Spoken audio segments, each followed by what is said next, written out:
Струмичките фармери и денес беа дел од низата обуки за примена на современи технологии. Тие се запознаа со позитивните страни на фертиригација, односно наводнување и ѓубрење преку системот капка по капка. Вјекослав Танасковиќ, професор на Факултетот за земјоделски науки и храна, рече дека ништо не значи доколку земјоделците го имаат системот, а не рационално наводнуваат. Според него, преку овие мерки фармерите во иднина самостојно ќе ја утврдат потребната количина на вода за потребите на одредена култура. Основната цел на обуките е да ги воведеме фармерите во одржливите земјоделски практики, меѓу кои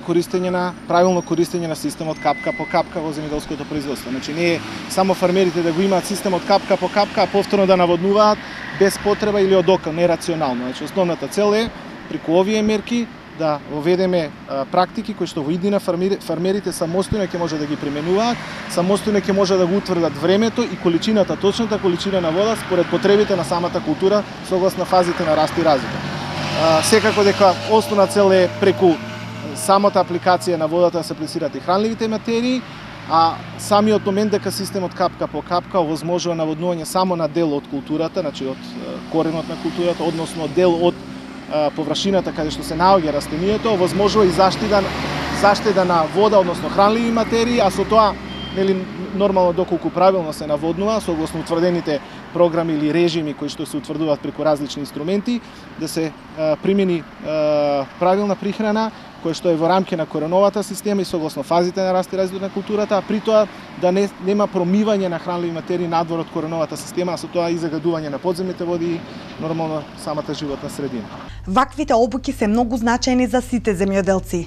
Преку нив фармерите ќе се стекнат со искуства за примена на современи технологии, со цел да се овозможи одржливо земјоделско производство, заштита на животната средина и добивање поголем принос од единица површина. После завршувањето на обуките, земјоделците ќе добијат и грантови, додаде Танасковиќ. Во рамки на овие обуки,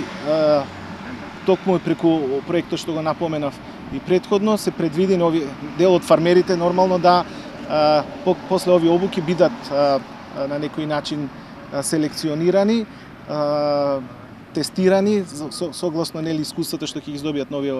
обуки и понатаму значи тие добиваат грантови преку самиот проект кој што ќе го спроведуваат на нивните, да речеме, површини, земјоделски површини. На тој начин значи проектот има за цел да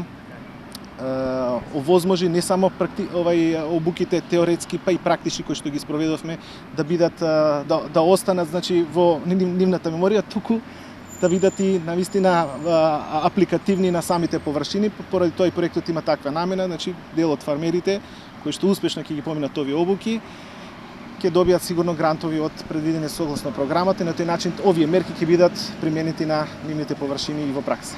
Основната цел на овој проект е да се спроведат одржливи практики или агроеколошки мерки во земјоделското производство, каде што под покровителство на швајцарската влада, UNDP го спроведува проектот заедно со експерти и професори од Факултетот за земјоделски науки и храна од Скопје и Земјоделскиот институт.